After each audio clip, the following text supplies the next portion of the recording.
विश्वास। विश्वास सुनने से और सुनना मसीह के वचन से होता है।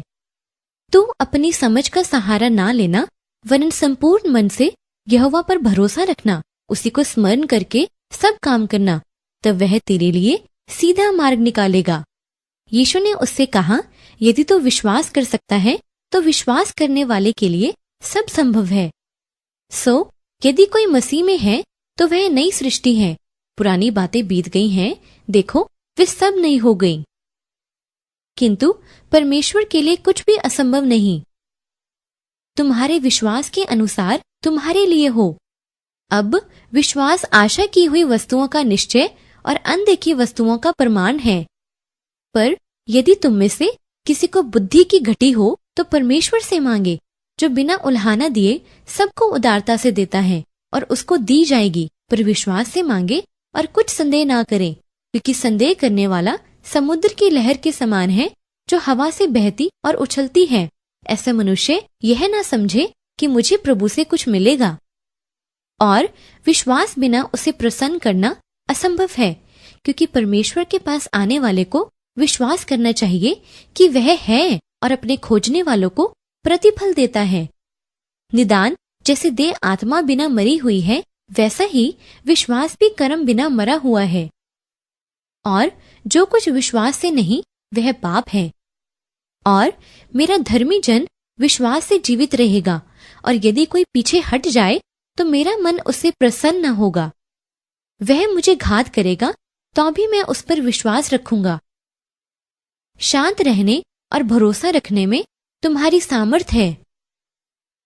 यदि हम अविश्वासी भी हों तो भी वह विश्वास योग्य बना रहता है, क्योंकि वह आप अपना इनकार नहीं कर सकता। क्योंकि जो कुछ परमेश्वर से उत्पन्न हुआ है वह संसार पर जय प्राप्त करता है, और वह विजय जिससे संसार पर जय प्राप्त होती है हमारा विश्वास है। और उन सब के साथ विश्वास की ढाल लेकर स्थिर रहो, जिससे तुम उस दुष्ट के सब जलते हुए तीरों को बुझा सको। उसने उनसे कहा, अपने विश्वास की घटी के कारण, क्योंकि मैं तुमसे सच कहता हूँ, यदि तुम्हारा विश्वास राई के दाने के बराबर भी हो तो इस पहाड़ से कहोगे कि यहाँ से सरक कर वहां चला जा, तो वह चला जाएगा, और कोई बात तुम्हारे लिए असंभव न होगी।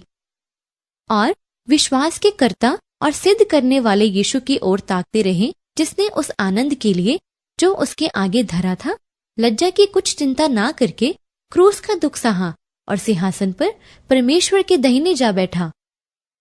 जब हम विश्वास से धर्मी ठहरे तो अपने प्रभु यीशु मसीह के द्वारा परमेश्वर के साथ मेल रखें।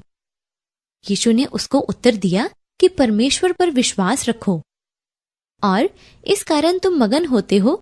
यद्यपि अवश्य है कि अब कुछ दिन तक नाना प्रकार की परीक्षाओं के कारण उदास हो, और यह इसलिए है कि तुम्हारा परखा हुआ विश्वास, जो आग से ताए हुए नाशमान सोने से भी कहीं अधिक बहुमूल्य है, यीशु मसीह के प्रकट होने पर प्रशंसा और महिमा और आदर का कारण ठहरे। उससे तुम बिन देखे प्रेम रखते हो, और अब तो उस पर बिन देखे भी विश्वास करके ऐसे आनंदित और मगन होते हो, जो वर्णन से बाहर और महिमा से भरा हुआ है, और अपने विश्वास का प्रतिफल अर्थात आत्मा को उद्धार प्राप्त करते हो।